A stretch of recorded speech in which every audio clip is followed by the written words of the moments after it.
How's it, guys? This is Dayvy FPL and welcome back to another Fantasy Premier League video here on my channel. Now we're starting off the Game Week 12 preview week with an absolute banger. This video is going to be my latest wildcard draft. I haven't exactly hit the wildcard chip, but I have had a lot of requests over on Twitter for a wildcard draft. So I thought it's wildcard season again, so let me get this video out. I wanted to get this video out nice and early for you guys, as I'm pretty sure there's going to be tons of price rises from now to the Game Week 12 deadline, so you guys can take full advantage of those price rises if you are using the wildcard chip. But let's get into the video. So firstly, a massive announcement over on the Dayvy FPL channel. We have our first sponsorship, a massive step forward for this channel. So thanks a lot to OneFootball for sponsoring this video and the videos for the foreseeable future. If you don't know who OneFootball is, I don't really know what you've been doing in terms of the footballing world, as they are the biggest footballing app available on iOS and Android. So yes, that's right, you can get it on your Android smart fridge if you really want to, so you can check the latest scores while you're refilling your drink.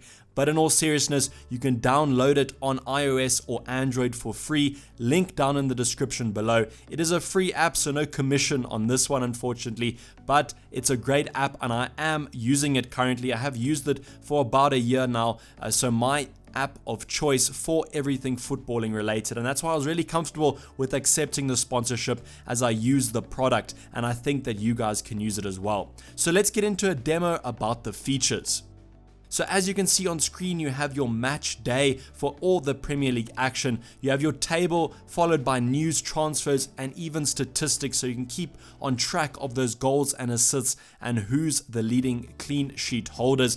Everything kind of FPL related. You can also get your team. So as you can see, I am a Liverpool fan, so let's go on to that Liverpool news and get everything Liverpool related. I know that not all of you are Liverpool fans, so you have a wide selection of teams to follow, and that's the thing. You can follow any league in the world. I just choose to follow the Premier League, as I do most of my action and content on the Premier League, but you can do whatever you want. It's very customizable and it's the perfect companion to have for us FPL managers. And even if you're using other fantasy games, I know there's a Swedish league that's currently quite popular with fantasy, so the perfect companion, as it gives you the goals and assists with live notifications. So make sure to turn notifications on this app, as well as notifications on my videos down below. But as I said, link down below if you do want to download it. It is free after all, so no harm in doing it. And once again, thanks to OneFootball for sponsoring the video.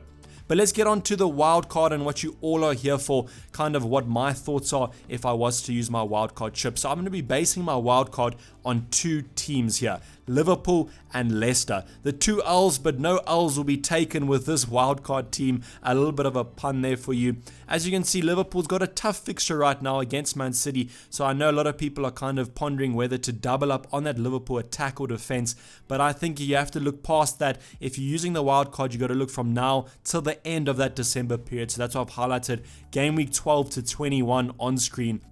Leicester, not much to say about them, having an absolute cracker of a season, and I really think that they're going to be doing well in FPL and in the Premier League this season, so you're going to be wanting some of their players in. I especially like the looks of Jamie Vardy and even some of the defenders, but we'll get onto that in the actual team. But I think with the Liverpool assets, you got to be looking at maybe doubling up or tripling up on them, as they do have such nice fixtures. The one thing you have to note is that Game Week 18 blank there. They are playing in the FIFA Club World Cup, so just anticipate that and maybe start transferring them out later on into that kind of fixture swing. But the thing is, it's quite tough there with Game Week 17. A Watford home fixture looks absolutely marvelous, so we'll talk about how to deal with that later on when we cover the maybe Game Week 17 preview video. But as with both of these teams, we're going to be looking at them, but we're going to be looking at some other teams as well, especially some double ups in defense that might surprise you. So firstly, the question is, am I wildcarding? So as I addressed at the start of the video, I am currently not. I'm looking to take a hit to bring Jamie Vardy in, and I'm probably going to be saving my wildcard till later on in the season, around that Game Week 18 fixture blank for Liverpool, as I think that might be a little bit tough to navigate without a wildcard. But I think I don't think I'll be wildcarding this game week, but maybe in future game weeks, as I said, probably Game Week 18. I just wanted to get this out there, as I think a lot of people will kind of take this this as a definite that I am using my wildcard, so I just wanted to get this out there. But let's get on to the team. So as you can see on screen, I've opted for Gaza from Spurs, the kind of a backup keeper for Lloris, but most of you know Lloris had that terrible arm injury and it looks like he will only be coming back into the new year, so you should be safe with the Spurs backup. And at 4.5, I really like the look of him. The reason is Matt Ryan doesn't have great fixtures. Brighton have a little bit of a sea of red right now, and Pope with Burnley seems to be a little bit of a hit or miss. I know that's kind of ironic that I'm recommending the Spurs keeper, but the thing is Spurs fixtures are quite nice from now to that December period, and I do think that they will hit a little bit of a rebound here, and they always offer here and there clean sheets, and I just favor Gaza at 4.5 over the likes of Pope and Ryan. I do also like the likes of Henderson from Sheffield United, but he does have an upcoming fixture against Manchester United, which he won't be able to play. As you know, he is on loan from United, so I wasn't willing to back up a keeper, and instead I've put Button in at 4 mil. Most of you know that I always like just playing a 4.5 set and forget. That's kind of my style, so I'm not going to be changing it if I was to wildcard. Going on to the defense, we have that double up of Sheffield United. I've opted for O'Connell and Lundstrom. Lundstrom, not much to be said about there. The out of position midfielder listed as a defender on FPL, and as you know, this week had an absolute stormer, 21 points. Unfortunate if he was on your bench, but if he was starting, you had a pretty good game week. I've opted for O'Connell as he does come in at 4.5, a little bit cheaper to the other Sheffield United defenders, and he is on corners if I'm not mistaken, so could offer some threat there. I just like the look of Sheffield United defensively. They've shown that they can keep that clean sheet, and they have not conceded more than 1 goal a game since I think their new manager took over, so a really impressive stat to take note of there. Moving on to the other defenders, I've gone for Rico. Bournemouth have had an almost defensive resurgence here, and Rico always offers that more attacking threat, and he does come in quite cheap. I don't really know what to make of Rico. I thought that Lloyd Kelly might come in and offer him some rotation, but it doesn't look like that. It looks like Rico is going to be playing and looks like a set starter. You could also opt for Adam Smith, but Rico comes in a little bit cheaper and I think offers a little bit more attacking threat. So he comes in as a little bit of a cheaper alternative and probably will be on the bench most game weeks, but it's nice to have a playing defender on the bench, especially at 4.3 million. Going on to the other kind of premium option is Soyuncu from Leicester. He scored this weekend and kept the clean sheet, and I think that Leicester's fixtures are worthy of getting a defender in. I know they might not be the best defensive side, but I think that he does offer defensive points and now even some attacking points. It was his first goal for Leicester, so keep that in mind when kind of hoping that he's going to be getting attacking returns a lot. I don't think he'll be scoring every game week, but I do think that Leicester have that clean sheet potential, so they could do well. Then we go into Robertson, who's going to be my option for my Liverpool defender. You could offer Trent Alexander-Arnold, who I think is a better option, but I didn't want to include him in this draft as I know team value is not all the same for us, so I opted for the cheap alternative of Robertson. He is offering some great points. I think over the last couple game weeks he has outscored Trent Alexander-Arnold, but both are generally good options. I do think that I'll be sticking with the Liverpool defender as their fixtures are quite nice, and if you just watch Liverpool, their wingbacks just get forward so much, always knocking in crosses, and you saw Robertson this weekend even getting on the end of a Mane cross for a lovely goal. So definitely going to be keeping my Liverpool defender, and he will be in my wildcard draft. Moving on to the midfield, I've opted for Mane over Salah. I've said that as soon as I've got the opportunity to transfer out Salah for Mane, I'll do it.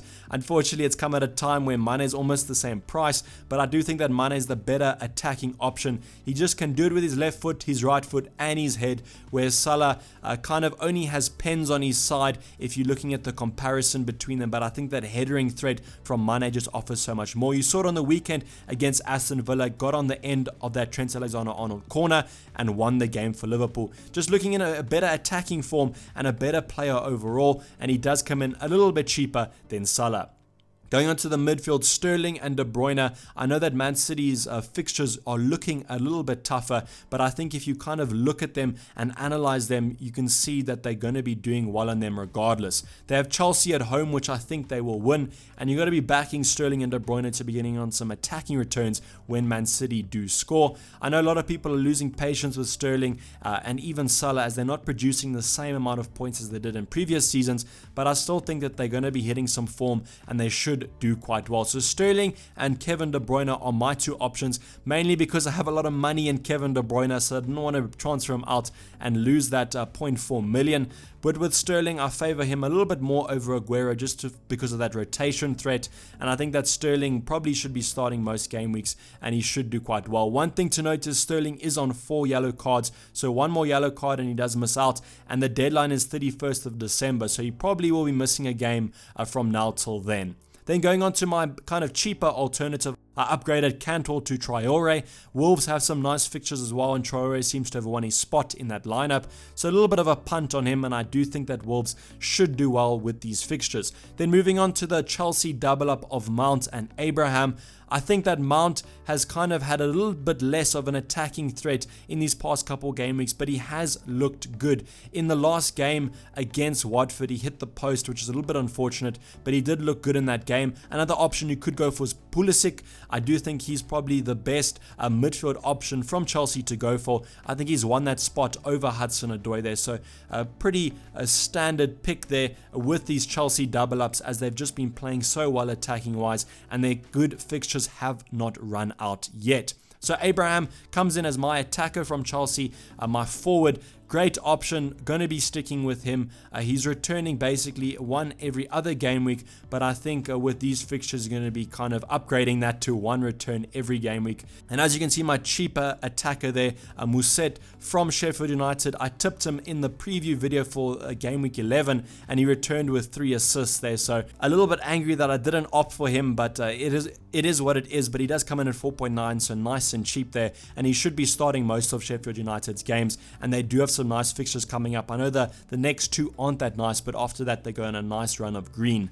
And then the main man up front, Jamie Vardy, pretty much why a lot of people are looking to wildcard is to bring in the Leicester striker. Looks to be on sensational form, and with Leicester's fixtures, he's going to be going on an absolute run. I can just feel it that he's going to be doing well, so I think that you kind of have to be looking at bringing him in. I know in my team I'm looking at maybe taking a hit to bring him in, but I do think it'll be worth it in the long run, so definitely one that you should be bringing in. I know with this team, a lot of us don't have the same exact team value, so you can downgrade some of the likes of maybe O'Connell to a cheaper option or something like that, or maybe you don't want Sterling in your lineup and you want someone like Madison and then upgrade a striker position to someone like Jimenez, so you could do that as well. This is kind of the team that I would just opt for if I was to wildcard, and I'm liking the look of it. One thing to note, as I said, the price rises are probably going to be quite aggressive this week, so just look at your price rises and generally bring those players in, even if you're not going to keep them for that deadline.